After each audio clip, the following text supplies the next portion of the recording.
नमस्कार, स्वागत है आपका न्यूज 80 पर। मैं हूं आपके साथ राहुल राणा। देश के किसानों की आमदनी दोगुना करने का दम भरने वाली भाजपा की दोहरी नीति अब सवालों के घेरे में है। एक तरफ तो हरियाणा सरकार ने गन्ना किसानों के भाव का 372 रुपए से बढ़ाकर 386 रुपए करके किसानों को दिवाली से पहले तोहफा दे दिया, और दूसरी ओर यूपी सरकार किसानों के गन्ने का बकाया भुगतान तक अभी नहीं कर पाई। किसान गन्ने का भाव व भुगतान की मांग को लेकर लगातार उठा रहे हैं, लेकिन यूपी सरकार सिर्फ आश्वासन के सिवा भुगतान को लेकर कोई ठोस कदम नहीं उठा पा रही। जबकि हरियाणा यूपी दोनों ही राज्यों में भाजपा की सरकार है। बृहस्पतिवार को भी शामली में किसानों ने गन्ना भुगतान व गन्ने के बकाया की मांग को लेकर जोरदार प्रदर्शन किया था। इस बीच राकेश टिकैत ने मिल मालिकों पर किसानों के साथ बड़ी साजिश रचने का आरोप भी लगा दिया था। इस प्रदर्शन में किसानों की राजनीति करने वाले रालोद मुखिया जयंत चौधरी भी शामिल हुए थे, लेकिन किसानों के भुगतान को लेकर कोई ठोस आश्वासन नहीं मिल सका। ऐसे में दिवाली से पहले हरियाणा के किसानों को तो खट्टर सरकार ने तोहफा देकर उन्हें खुश कर दिया, लेकिन यूपी के किसान दिवाली से पहले सरकार से बेहद खपा नजर आ रहे हैं। सुनिए। हरियाणा प्रदेश के मेरे किसान भाइयों, हम सब अपनी खेती बहुत ही परिश्रम से करते हैं और उसकी उपज बाजार में बेचकर हरियाणा की आर्थिक एक प्रकार से स्थिति को मजबूत करते हैं।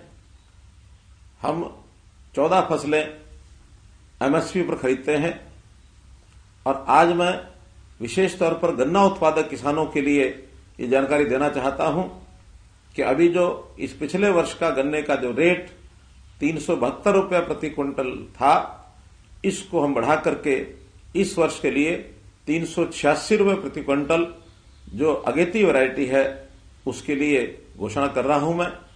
और अगले वर्ष जैसा हम जानते हैं, वो वर्ष जिन दिनों में गन्ने का रेट घोषित होता है उन दिनों में आचार संहिता लगी होगी, कहीं उसमें देरी न हो, इसके लिए विभाग से परामर्श करके अगले वर्ष का भी गन्ने का रेट आज ही 400 रुपया प्रति क्विंटल ये घोषित किया जाता है।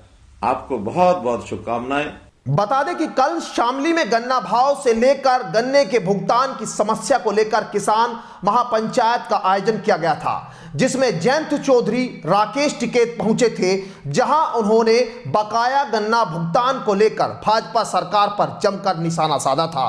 किसान नेता राकेश टिकैत ने कहा कि नए सत्र का 14 दिनों में भुगतान कर अपर दोआब शुगर मिल मालिक पुराने भुगतान पर ब्याज देना शुरू कर दे। किसानों को फैक्ट्री बेचकर भुगतान करने की चेतावनी भी राकेश टिकैत ने दी थी, और साथ ही कहा था कि प्रदेश सरकार और जिला प्रशासन एक चक्रव्यूह में फंसाकर किसानों को आपस में लड़ाना चाहती है। वहीं जयंत चौधरी ने तो इस बार दिवाली ही नहीं मनाने का ऐलान कर दिया था। उनका कहना था कि वर्तमान में जो हालात किसानों के हैं उसे देखते हुए वह दिवाली के जश्न से दूर रहेंगे। अगर वर्तमान स्थिति की बात करें तो वर्तमान सत्र के लिए गन्ने का मूल्य अगेती किस्म के लिए 372 रुपए प्रति कुंतल से बढ़ाकर 386 रुपए प्रति कुंतल घोषित किया गया है हरियाणा में, जो कि 14 रुपए प्रति कुंतल की बढ़त है। बता दें कि यहां के किसान लंबे समय से गन्ने का दाम 400 रुपए प्रति कुंतल करने की मांग कर रहे थे, और इसी के साथ हरियाणा देश में सबसे ज्यादा गन्ना मूल्य देने वाला राज्य बन गया है। वहीं पंजाब दूसरे नंबर पर चला गया है, जो अपने सूबे के किसानों को 380 रुपए प्रति कुंतल का भाव दे रहा है। ऐसे में उत्तर प्रदेश का किसान जरूर अब पूछ रहा है कि भाजपा सरकार की ये दोहरी नीति उनके साथ क्यों हो रही है। क्या सरकार उनके गन्ने के भाव व भुगतान को लेकर कोई ठोस कदम उठाएगी, या फिर किसानों को अपनी मांगों को लेकर इसी तरह प्रदर्शन करते रहना होगा। इस रिपोर्ट पर आप क्या सोचते हैं वो जरूर कमेंट बॉक्स में बताइएगा। फिलहाल मेरे साथ इतना ही, मुझे दीजिए इजाजत। नमस्कार।